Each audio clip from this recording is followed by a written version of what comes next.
Single mothers from Kenya are being trapped in Saudi Arabia. An investigation by The Guardian found that the women who were once employed as domestic workers in Saudi Arabia are being denied birth certificates for their children or visas in order to return home.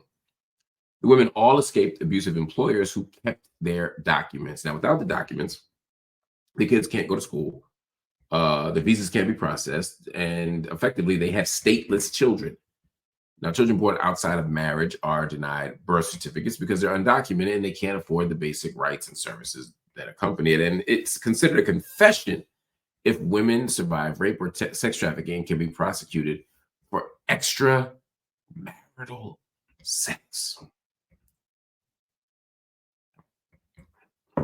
This is wild for so many reasons.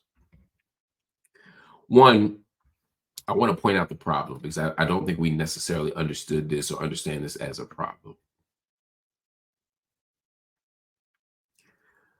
There is a significant portion of people in the Gulf, in Gulf states, whether it's Qatar, whether it's Dubai, whether it's Saudi Arabia, who have very clear ideas about citizenship, which we all do, right? They're different, but most countries have a clear idea what constitutes citizenship for them. And these countries often exploit the labor of people who are not considered citizens. They live there, but they might be, as in Kuwait, they call them bidoon, right? Bidoon jinsiyya. I mean, like that means like they don't have citizenship, but without citizenship. And the bidoon are people who, again, are not, they'll never be citizens of this place. They come from different places, sometimes Kenya, sometimes the Philippines. There are lots of, not lots, but there's several different places they come from. And these people go to the Gulf countries for work. I've been in Qatar and literally seen folk who were very clearly, in my estimation, indentured servants and or slaves.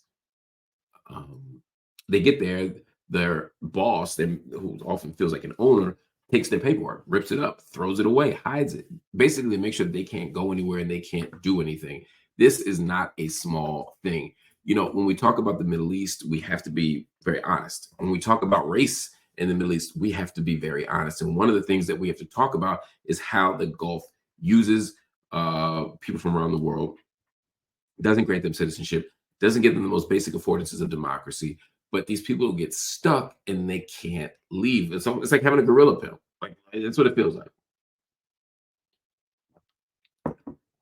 And then we have to talk about the gender piece of this. Because when women are there and suddenly they're getting sexually assaulted and they have a baby and now they're the ones who are committing crimes, they can be prosecuted for extramarital sex in Saudi Arabia. Come on. You know, I don't care what public relations MBS does. I don't care what rebranding the Saudi Arabian monarchy does. At the end of the day, this is one of the most brutal and repressive, obscurantist governments in our world today. And we have to be honest about that and do something about it.